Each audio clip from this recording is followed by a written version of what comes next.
Yep, I can hear you. Okay. Hey, I just want to ask you about your athletic background. What did you play besides football? What positions did you play before corner, and why did you stick with football and with corner specifically? Yeah, so growing up, I've played basketball, ran track, played volleyball, and then obviously played football. And growing up, a kid from Chicago, I thought I was playing basketball. Like I thought I was the best basketball player there was. But honestly, the reason that I chose football was more so it was put in front of me. I knew the opportunities that football can give me, just because with recruiting and things like that, like there's more opportunities in football. And I'm going to give all the credit to my mom. When I was in sixth grade, I was playing AU basketball. 7-on-7 had just started up, and my mom just took me out of basketball altogether. I was mad at the time, things like that. But, I think she chose the right thing for me. So that's how I kind of chose football. What about the NFL? Like a year ago now, if I would have asked you, did you think you'd be coming out this year? You think you'd be ready? Yeah, most definitely. Coming here, that was a goal of mine to, go 3-and-done and be the first 3-and-done player in, Coach Fitz's tenure. So that was definitely a goal of mine. And I knew that, if I put my head down this offseason and work, I knew that it was going to be a possibility after the season. Thank you. Next question, Steve McGargy. Thanks and congratulations. I didn't know what you had necessarily to compare it to, but I was just wondering what the atmosphere was like today with the protocols in place. I imagine limiting some sort of contact with the coaches. Just how difficult was it, or were you kind of accustomed to it after what y'all all went through last year? Yeah, I mean, most definitely. And, it's my first pro day, so I don't really know how it usually is. So, I thought it was great. Some of my teammates were able to come watch me and cheer me on. So, the atmosphere was great. Just like during the season, we brought the juice today. I credit a lot of those guys, from the football team who came out to support, their juice did not go unrecognized. And, I think it was a great time out there. Alexis Manzanares. Hello, Greg. Thank you so much for taking the time to speak with us. Real quick, I wanted to circle back to a point that Coach made earlier. He said you play, and it's obviously noticeable that you play with this chip on your shoulder type mentality, but that you're very humble. I just wanted you to hopefully speak on the duality of your personality on the field and off, and how your family and all of that has played a role in it. Yeah, my personality on and off the field. Off the field, I'm probably, one of the nicest, sweetest guys. Yeah, but on the field, I flip a switch, and I'm a competitor. So I hate to lose. So that's kind of a reason why I play so hard. And just playing with that chip on my shoulder, I think I was I was slept on. I still think I am in this draft, and even during the season, and even in college football. So every single down, every single practice, I'm going to play with that chip on my shoulder, and just remember where I came from. Being even recruited as a high schooler, I think I was still slept on, and things like that. So I always have that in the back of my mind, and that's kind of the way I play that. And just with my family, I have a huge family, a big supporting family, and all the sacrifices they've made for me growing up and things like that. That's another reason why I play the way I do, just so I can repay them in the future and make their lives a lot easier. So that's kind of the reason why I play how I do. Of course. And last question, Coach said that there hasn't been a need to humble you because your family will step in and do that for him. How do you stay grounded throughout this process and on the verge of making it to the next level? Yeah, the way I stay grounded is, first starting with Christ. Christ. Without Christ, I wouldn't be in the position I am today. All the adversities that I've went through and things like that, they were put in my life for a reason, so I can overcome and things like that. But the way I stay humble is, I remember where I came from, and I remember just a season ago, the feeling that we felt, not having a great season. So just keeping that in the back of my mind and knowing that, things can turn, the wrong way very quickly. So just remember that. Just living in the moment and enjoying it all. Great. Thank you so much, Greg. Best of luck. Matt McMullen. Hey, Greg. So I write for the Kansas City Chiefs website, and looking at the mock drafts and stuff like that, you're a guy that could be in the mix for the Chiefs at the bottom end of the first round. I'm just curious, what do you know about the Chiefs, and what would that mean to you if the Chiefs is where you land? Yeah, I mean, I know that the Chiefs have one of arguably the best quarterback, in the league, and also that, they have a great offense. Their defense, they play a lot of zero and they blitz a lot. So, it would be great to go to the Chiefs or whoever drafts me. But, I know that they have a great program and they're going to have a quarterback, one of the best quarterbacks for the next, I think, 10 years. I think he just signed. So, I just know that their offense, they have a offensive firepower over there. Matt Mayoko.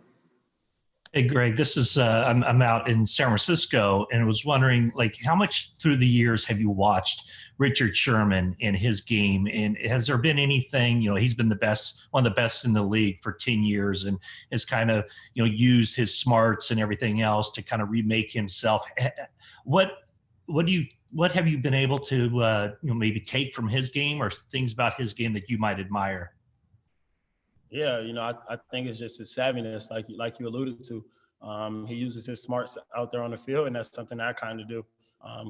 Just by splits, or whether he knows if a guy takes 5 steps, he's coming in, or things like that. So just watching him, I like the way he plays zone. He's a great zone player and is able to jump a lot of routes, things like that. But just that savviness, I can tell that he's a huge film guy. Just the way he reads defenses and things like that. He wasn't the fastest guy out there, at the combine and things like that. So I knew that there was something that is making him, obviously one of the top corners in the league. And I think, majority of that is just his savviness and just how he knows the game of football.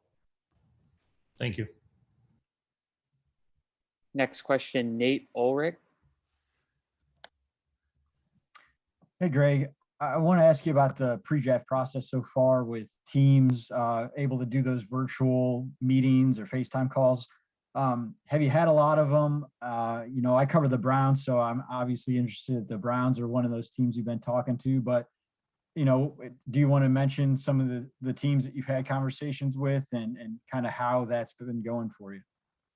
Yeah, I mean, I talked to a bunch of teams, talked to the Patriots, the Broncos, talked to the Browns. I talked the Packers, the Patriots. I pretty much talked to majority of the teams. And, they've been going pretty well. A lot of guys were just excited to see what I was going to run. And, some of the things that, I needed to clean up in my game, they wanted to see if I improved on those things, for instance, my strength and things like that. So a lot of them, they've been going great. I'm having a good time with their interviews. So, yeah, they've been going well, though. So what's the main thing you want teams to know they're going to get from you if they draft you? And then a follow-up is, because you mentioned running. I've seen on social media 4.31 unofficial.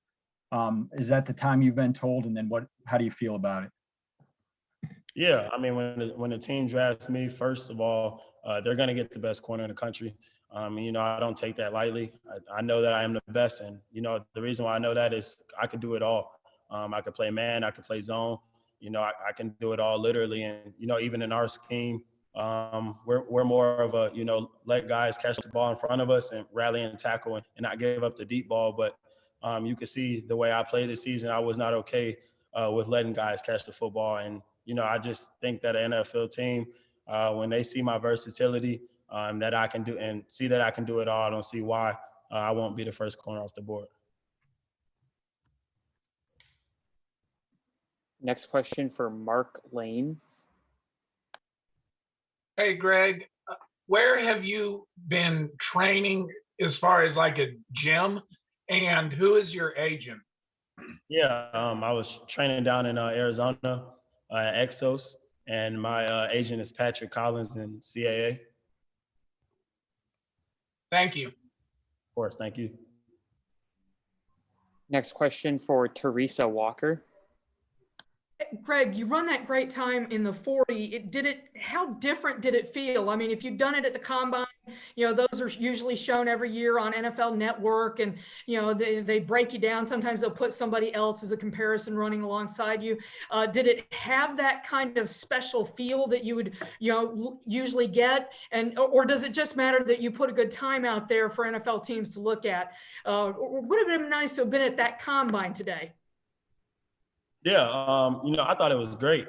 Like, obviously, I haven't been to the combine at least ever, and I definitely, had dreams of going to the combine and doing that whole entire process. But I think it's going to be legit, anyways, because of how many head coaches and things were there, and I think it might even be more pressure here, just because there's so many coaches just sitting around you, literally right in front of you while you're watching.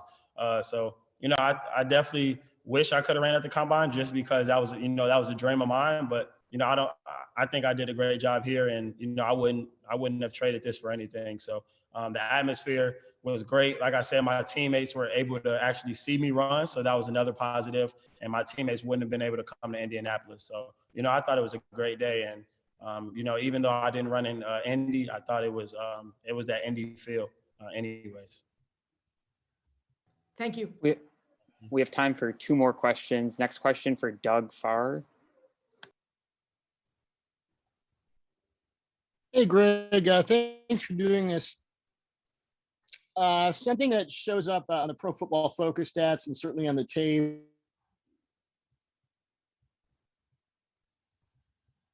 that backs that up. What is your secret and kind of your key? You're on mute. I think you're muted there, Doug. Sorry, my Cardinals. Greg, the Pro Football Focus metrics have you targeted 7 times on balls of 20 air yards or more, giving up 0 catches. To back that up, what are your and secrets and keys to becoming that kind of deep third eraser that NFL teams certainly want? Yeah, I mean, there's really no secrets. I just feel like it's just first in that mentality. I'm a very confident player. I think if I eliminate those deep routes, I don't think a team's going to beat us. So just knowing that, and knowing, where my help's coming from, and knowing that my guy on the other side of the field is also doing his job, I don't want to let the team down. So just knowing that like I said, I don't want to let the team down, and, just trusting my technique. And, we work a lot of that stuff at practice with my DB coach, Coach Mack. So, credit to him with that as well. We focus a lot on playing through the hands and things like that. But, I don't really necessarily think there's a secret. You just got to go out there, be confident and be a dog out there. Thanks. And last question for Jacob Hutchinson.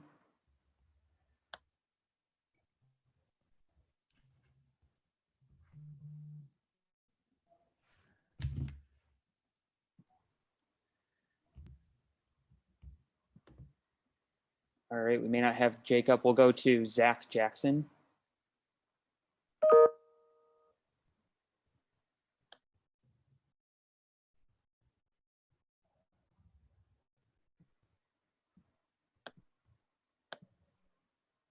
Nothing from Zach. Okay, Griffin Floyd. Hey, Greg, you mentioned that bulking up or, getting more strength is a focus of yours. How do you kind of corroborate that with your speed? Like, how do you manage to keep that great playing speed you have while still building up strength as well? Yeah, I think it's definitely credit to my trainers down at Exos, Arizona. We put together a great plan where, one wouldn't hurt the other, not necessarily putting on too much weight and being slower, but, not being too light and not being strong enough. I credit that a lot to those guys down at Exos for really breaking down my body and, seeing a pretty good weight that, I can sit at and still be strong and fast. So credit to those guys down there.